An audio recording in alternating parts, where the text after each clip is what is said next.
Welcome to divine news. నేను నీలిమా. ఇక details చూస్తే వికారాబాద్ మున్సిపల్ కేంద్రంలోని 7వ వార్డులో కాంగ్రెస్ పార్టీ గడప గడపకు ప్రచారం.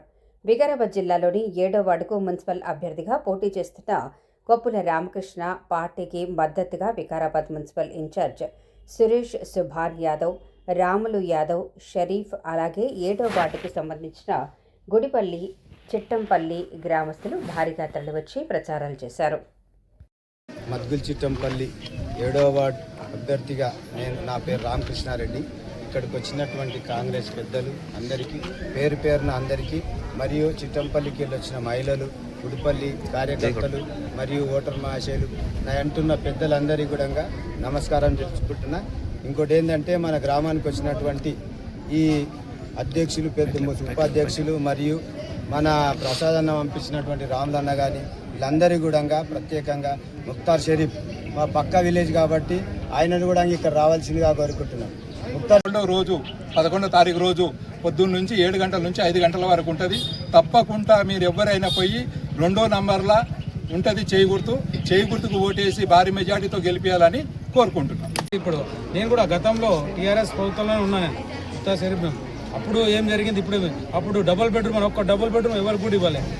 ఏ ఊర్లో కూడా జరగలేదు. డబుల్ బెడ్రూమ్ అనేది వాళ్ళ పేరుకి చెప్పి చేసినవి ఉన్నాయి. కాబట్టి ఏంటంటే గవర్నమెంట్ ఏది ఉంటే దానికి ఓటేసేస్తే మన డెవలప్మెంట్కి ఆస్కారం ఉంటుంది. ఇప్పుడు ఎందుకంటే లోకల్ బాడీ గవర్నమెంట్ ఏది ఉంటే ఆ లోకల్ బాడీ ఆ అభ్యర్థి ఉంటేనే మనం తెచ్చుకోవాలి. ఆ వేరే అభ్యర్థిని గెలిపించుకుంటే ఆయన ఏమంటాడు, మా ప్రభుత్వం లేదు, మా పార్టీ లేదు, మా ఎమ్మెల్యే లేడు, మేము ఏడికెళ్ళి రావాలని అంటాడు. కాబట్టి మీరు కారు గుర్తుకు ఓటేస్తే వృధా పోతుంది. కాబట్టి మీరు దయచేసి మీ అందరికి విజ్ఞప్తి చేయడం ఏంటంటే, చేతి గుర్తుకు ఓటేసి రామకృష్ణారెడ్డి అన్నను భారీ మెజార్టీతో గెలిపించాలని కోరుకుంటున్నాం. భారీ మెత్తలు ఇక్కడ పెద్ద ఎత్తున నిధులు కూడా తెచ్చి డెవలప్మెంట్ చేయడానికి మేము కూడా పెద్దలమందరం కూడా అన్నకు సహకరిస్తాం. సార్ దగ్గర కూడా తీసుకుపోయి సింహభాగం నిధులు తెప్పించే బాధ్యత తీసుకుంటామని కోరుకుంటూ ఈ అవకాశం పోయి వేరే చేతిలో అధికారం పెడతామంటే పొద్దుగా లేచి ఆయన ఇంటి ముందర పోయేటట్లు ఉండదు. మనం ఆయన ఎక్కడో ఉంటాడు, ఎన్నపల్లి అక్కడ ఇక్కడ, కానీ మన గ్రామస్తుని గెలిపించుకోవాల్సిన అవసరం ఉన్నది. మీరు దయచేసి ఆలోచన చేయండి.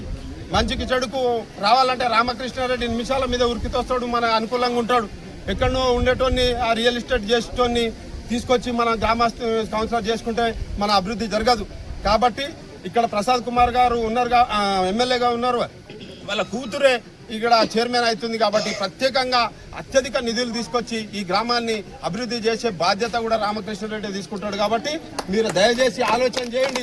మనమంతా కూడా ఆలోచన చేసి గ్రామస్తుని చేతి గుర్తు మీద, 2వ గుర్తు చేతి గుర్తు మీద ఓటేసి భారీ మెజార్టీతో గెలిపించాలని చెప్పేసి అమ్మలకు, అక్కలకు, ఇక్కడ ఉన్నటువంటి చిట్టంపల్లి మరియు గుడిపల్లి ప్రజలకు మీరు ఎవరికో వేసి ఇవాళ మన వాడ అభివృద్ధి జరుగుతలేదంటే మాత్రము మళ్ళా ఇంకా 5 సంవత్సరాలు వెనుకబడి పోతాం. కాబట్టి దయచేసి అధికారంలో ఉన్నటువంటి అభ్యర్థి, ఇవాళ అభివృద్ధి చేసే అభ్యర్థి రామకృష్ణారెడ్డి గారికి చేతి గుర్తు మీద ఓటేసి గెలిపించాలని చెప్పి కోరుకుంటున్నాం.